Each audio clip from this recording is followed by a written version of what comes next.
Alors Édouard de Rothschild, pour pouvoir profiter pleinement de vos installations, nous avons pris place dans la carrière. Revenons à votre collaboration avec Luciana Diniz. J'aimerais que vous nous expliquiez de quelle manière vous vous organisez pour travailler avec elle. Est-ce que vous allez la rencontrer en Allemagne puisqu'elle est installée là-bas? Comment concrètement se déroulent les choses? Je vais de temps en temps en Allemagne, notamment quand je vais m'entraîner chez Ludger Bierbaum. Elle habite à une demi-heure de chez Ludger, donc c'est l'occasion de voir les chevaux et de faire le point. Mais on fait aussi beaucoup de compétitions en même temps, de compétitions communes.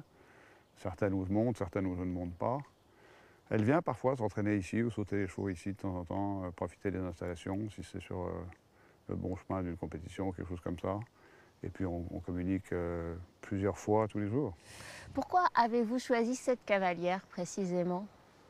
Oh, c'est un peu le fait de la vie. Je veux dire, j'ai rencontré Luciana par hasard à travers J'avais un cheval qui était le frère de Calvaro, le grand Calvaro suisse, qui s'appelait Carrera et qui, malheureusement, a eu un accident ici et il a été opéré on m'a recommandé, il a été opéré par un très grand chirurgien allemand qui s'appelle Joseph Böning en Allemagne et qui, on est devenu très liés et qui m'a présenté par hasard Luciana.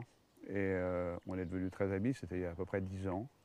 Et on a commencé à travailler ensemble il y a 10 ans. Est-ce que vous pourriez envisager confier également des chevaux à des cavaliers français? C'est une très bonne question. Je vais vous dire, ils sont tous tellement doués et tellement bons que je ne saurais pas choisir lequel. Ah. Donc ça m'évite de choisir.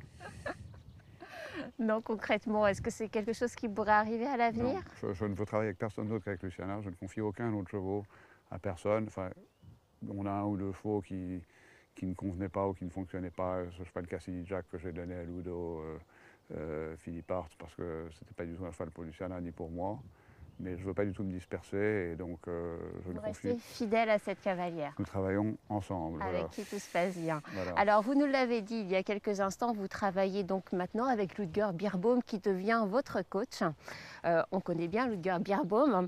Comment ça se passe quand on est coaché par un cavalier comme lui? Est-ce qu'il n'est pas trop dur avec vous? Vous savez, bon, tout ça est récent, ça date du premier trimestre, donc de maintenant.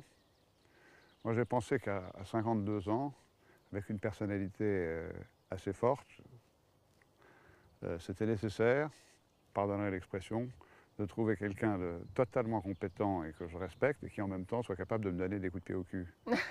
Donc, c'est ce qu'il fait? Il mais vous malmène un peu?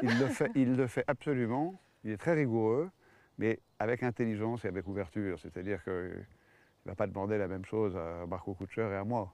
Alors pour profiter au mieux de l'expérience de Ludger Bierbaum, vous avez calqué votre planning, votre calendrier de compétition sur le sien? Oui, on a décidé comme objectif de faire le Global Champions Tour et dans les premières étapes de faire toutes les épreuves autres que le Grand Prix. C'est un objectif ambitieux. En même temps, je ne souhaite pas, je ne veux pas prendre la place de cavaliers français qui sont beaucoup plus talentueux que moi. Et donc, ayant la double nationalité, la nationalité israélienne, je suis en train d'accomplir les formalités. Et à partir de l'automne, je monterai pour Israël parce que je ne veux en aucun cas, ni de près ni de loin, pouvoir gêner les cavaliers français qui méritent tous de participer. Je ne veux pas prendre les places de gens qui sont bien meilleurs que moi. Édouard, nous repartons encore pour le CSI d'Ardelot. Le concours fêtait cette année ses 10 ans. L'organisation voit vraiment les choses en grand et espère peut-être, avec ses autres voisins nordistes, devenir l'une des bases arrières pour les Jeux Olympiques de 2012. Voici notre focus de la semaine. Il est signé Vanessa Némé.